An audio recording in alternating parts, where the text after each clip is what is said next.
लाडकी बहीण योजना मतदारांना आमिष दाखवण्यासाठी नाही तर महिला सक्षमीकरणासाठी. सरकारवर अतिरिक्त भार नाही. राज्य सरकारचं हायकोर्टाच्या नागपूर खंडपीठात शपथपत्र. 3 मार्चला अधिवेशन सुरू होणार तर 10 मार्चला अर्थसंकल्प सादर केला जाणार.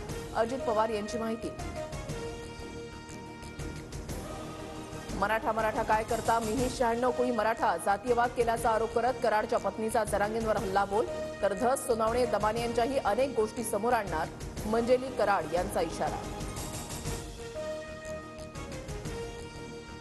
माझी खुली किताब, माझ्या कोणत्या गोष्टी बाहेर काढायच्या त्या काढू दे. ज्यावेळेला मंजेली कराड माझ्या गोष्टी उघड करतील तेव्हा उत्तर देणार.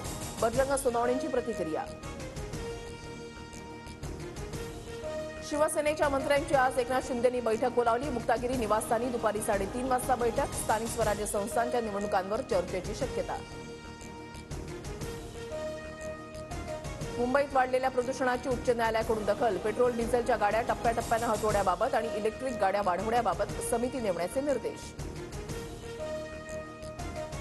कोरेसनंतर फसवणुकीचा आणखीन एक घोटाळा उघड. मनीएज कंपनीकडून 3000 गुंतवणूकदारांची 100 कोटींची फसवणूक. मनीएज कंपनीच्या 4 संचालकांच्या विरोधात गुन्हा दाखल.